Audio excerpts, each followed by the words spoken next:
சித்தர்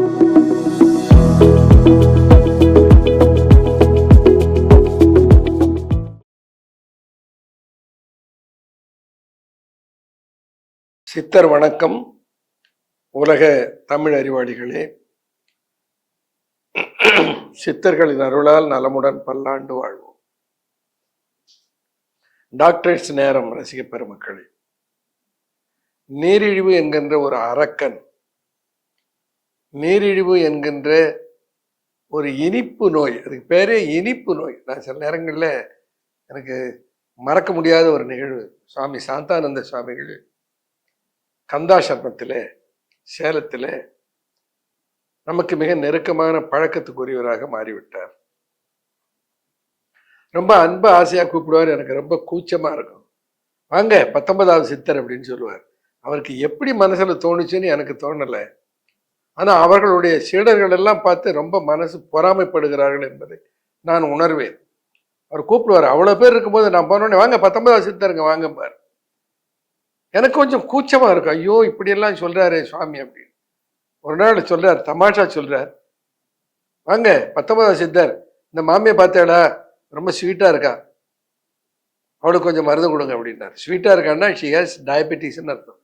அவர் அழகாக அந்த சொல்ல கையாளுகிற விதம் அவ்வளோ மகிழ்ச்சியாக இருக்கும். சர்க்கரை நோய் நம்மை வாழ அனுமதிக்கிற நோயின்னு சொன்னேன். சர்க்கரை நோய் ஏன் வாழ அனுமதிக்கிறது என்பதை நாம் கொஞ்சம் யோசிக்க வேண்டும். சர்க்கரை நோய் நம்மை நெடுநாள் வாழ அனுமதிக்கிறது என்றால் அதற்கு என்ன பொருள்? அதற்குள் என்னை நீ சரி செய்து கொள்வதற்கு வாய்ப்பு கொடுக்கிறேன் என்று பொருள். சர்க்கரை நோய் வந்துவிட்டால் பலருக்கு வருகிற மிகப்பெரிய இழப்பு என்ன? ஆண்மை இழப்பு. ஆண்மை இழப்பு எரக்டைல் டிஸ்ஃபங்க்ஷன்ல போய் முடியுது. இந்த எரக்டைல் டிஸ்ஃபங்க்ஷன் வந்துவிட்டால் இல்லறத்தில் இருக்கிற சுபேட்சம் சுத்தமா நாசமா போயிடும். இந்த எரக்டைல் டிஸ்ஃபங்க்ஷனை சரி செய்வதற்கு வயகராவை சாப்பிடுபவர்கள் இருக்கிறார்கள், செல்டனாஃபில். அது அவர்களுடைய விருப்பம். ஆனா மூலிகைகளினாலே எப்படி வயகரா சக்தியை பெறுவது? அந்த சக்தியை தருவதற்கு எந்த மூலிகை இருக்கிறது? சித்தர்கள் ஏராளமான மூலிகைகளை சொல்லி இருக்கிறார்கள். இந்த ஏராளமான மூலிகைகளை பயன்படுத்தி சித்த மருத்துவர் தயாரிக்கிற ஏராளமான மருந்துகள் இருக்கின்றன. அதற்கு இருக்கிற ஒரு மூலிகை என்னன்னா, போதிய அளவுக்கு விந்து உற்பத்தி இருந்தால் அவனுக்கு காம தூண்டுதல் இருக்கும். போதிய அளவுக்கு விந்து உற்பத்தி இல்லை என்றாலே காம தூண்டுதல் இருக்காது. அன்றாடம் உடலுறவு கொள்வது சரியா என்று கேள்வி கேட்பவர்களுக்கு சித்தர் தேரையர் ஒரு பதிலே சொல்லுகிறார் ஒரு பாடல்ல. இயற்கையாக உனக்கு உணர்வு வந்து, இயற்கையாக விரைப்பு தன்மை கிடைத்து, இயற்கையாக நீ பெண்ணோடு சேருகிற ஆற்றல் உன் உடலிலே உருவாகி அந்த உணர்வு வருமானால் அன்றாடம் உறவு கொள்வது தவறில்லை என்பது சித்தர்களுடைய கருத்து. எத்தனையோ டிபேட், அன்றாடம் உடலுறவு வச்சுக்கலாமா? சிலர் கேள்வி. மாதத்துக்கு ஒரு முறை, வாரத்துக்கு ஒரு முறை வைத்துக் கொள்ளலாமா? சித்தர்கள் மாதம் 2 சொன்னார்கள், 2 முறைக்கு மேல் உடலுறவு கொள்ளக்கூடாதா? இப்படி பல கேள்விகளை பலர் கேட்பார்கள். தேரையர் என்ன சொல்லுகிறார்?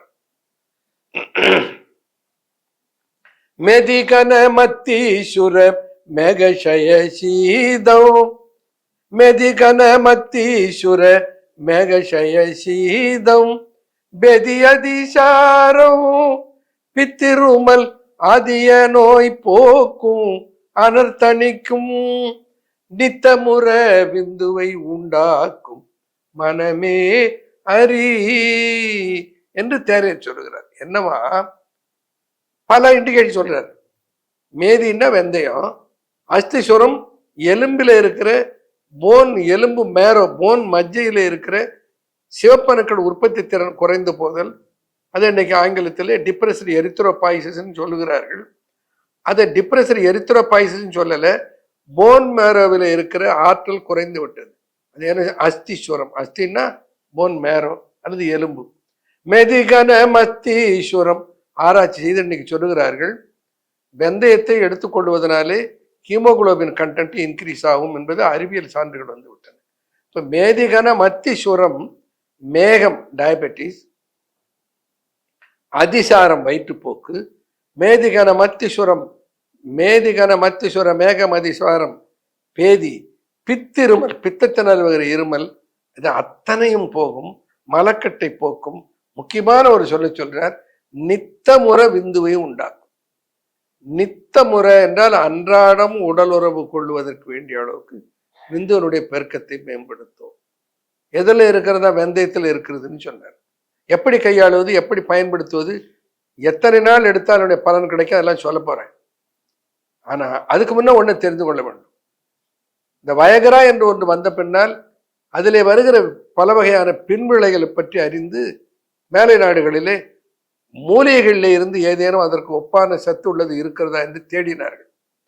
அப்படி தேடிய போது சித்த மருத்துவத்தில் இருக்கிற குறிப்புகளை அடித்தளமாக கொண்டு 2 மூலிகைகளை தேர்ந்தார்கள். ஒன்றுடைய பெயர் ட்ரிபலஸ் டெரஸ்டிகஸ் என்று சொல்லுகிற நெரிஞ்சில், இன்னொன்னுடைய பெயர் வெந்தயம், ஃபெனிகிரிக் என்கின்ற வெந்தயம்.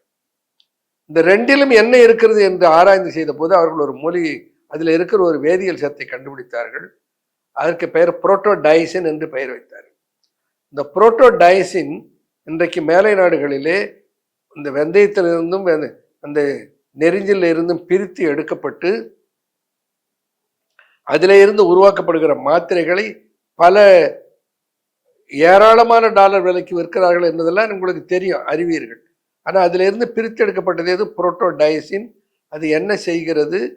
வயகராவுக்கு ஒப்பாக ஆண்மை சக்தியை மேலிட செய்து எரெக்டைல் டிஸ்ஃபங்க்ஷனுக்கு ஒரு நல்ல மருந்தாகி அந்த ப்ரீமெச்சூர் எஜாக்குலேஷனை குறைப்பதற்குரிய தன்மை அதிலே இருக்கிறது என்பதை கண்டறிந்த சித்தர்கள் நித்தமுற விந்துவை உண்டாக்கும். நித்தமுற விந்துவை உண்டாக்குற ஆற்றல் எதற்கு இருக்கிறது? வெந்தயத்துக்கு இருக்குது என்று சொன்னதை இன்றைக்கு புரோட்டோடைசின்ல இருக்கிறது என்று அதிலிருந்து பிரித்து எடுக்கப்பட்ட வேதியியல் பொருளில் இருப்பதாக சொன்னார்கள். அப்போ சித்தர்கள் சொன்னது எவ்வளவு தூரம் உண்மை. அவர்கள் சொன்ன மொழி வேறு, சொன்ன விதம் வேறு. இன்றைக்கு அறிவியல் சான்று என்ற விளக்கங்களோடு பார்க்கிற போது அவர்கள் சொன்ன அதையே தான் திரும்ப அறிவியல் உலகம் சரி என்று ஒப்புக்கொள்ளுகிறது என்பதை நாம் உணர்கிறோம். அதை எப்படி செய்வது? வெந்தயத்தை என்ன பண்ணணும்? நீரிழிவுக்கும் பயன்படும். நீரிழிவு இல்லாதவர்கள் இதை எடுத்துக்கொண்டால் சர்க்கரை சத்து ரத்தத்தில் குறைந்து போய் லோ சுகர் ஆயிடுமான்னு பயப்பட வேணாம், அதெல்லாம் ஆகாது. ஏன்னா இது ஒரு உணவு.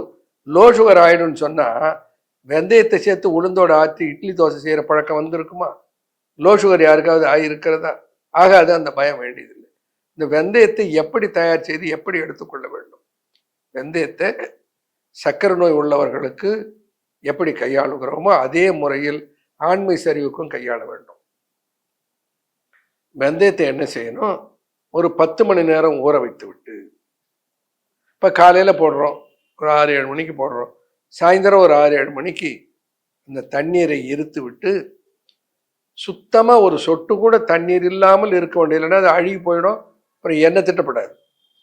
நன்றாக தண்ணீரை முழுக்க வடிகட்டி விட்டு அதை மூடி அப்படி திருப்பி கவிழ்த்து ஒரு மேசை மீது வைத்து விட வேண்டும்.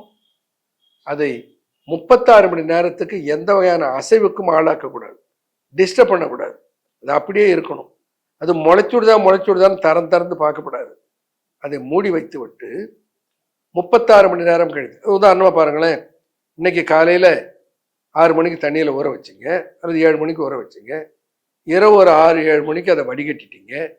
அதை வடிகட்டி மூடி ஒரு டேபிள் மேலே வச்சுட்டீங்க. அன்றைக்கு இரவு, அடுத்த நாள் பகல், அடுத்த நாள் இரவு, 3-12 36 மணி நேரம் கழித்து அந்த 2வது நாள் பகல்ல அதை எடுத்து திறந்து பார்த்தீங்கன்னா வெள்ளிக்கம்பி போல 1 சென்டிமீட்டருக்கு மேல முளைத்து இருக்கும் அத்தனை வெந்தயமும் நல்ல வெந்தயமாக இருந்தார். அப்படி முளைத்திருக்கிற வெந்தயத்தை உணவுக்கு முன்னர் காலையில் 1 தேக்கரண்டி, மதியம் 1 தேக்கரண்டி, இரவு 1 தேக்கரண்டி சாப்பிட்டு கொண்டு வர வேண்டும். சர்க்கரை நோயும் கட்டுப்படும். ஆண்மை சர்க்கரை நோயினாலே கெடுவதையும் தடுத்து விடும். சர்க்கரை நோய் இல்லாதவர்களுக்கு ஆண்மை மேலோங்க செய்யும். இந்த நித்தமுறை விந்துவை உண்டாக்கும்னு சொல்லிட்டாரு தேரையர். அதை அனுபவத்தில் நான் பார்க்கிறோமே. அப்ப என்ன சொல்றோம்? இந்த வெந்தயத்தை முளை கட்டுவதனாலே அதில் இருக்கிற 4-ஹைட்ராக்சி ஐசோலூசின் என்கின்ற ஃபைட்டோ இன்சுலின் 40 மடங்கு அதிகரிக்கிறது.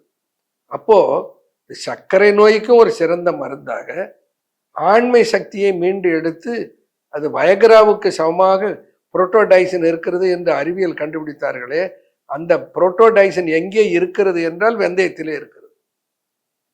அப்போ அப்படி வெந்தயத்தை எடுத்துக்கொள்வது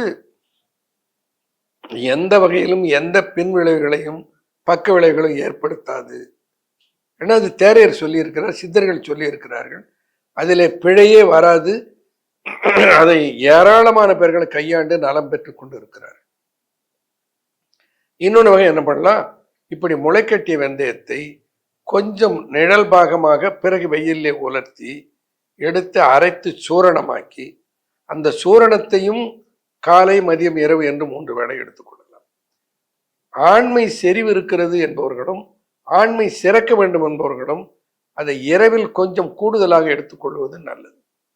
அப்படி முளைக்கட்டிய வெந்தயம் அது சூரணமாகவோ அல்லது அப்படியே முளைக்கட்டியதாகவோ இந்த ஃப்ரிட்ஜில் வச்சு சேமித்து கொண்டு அதை எடுத்துக்கொள்ளலாம்.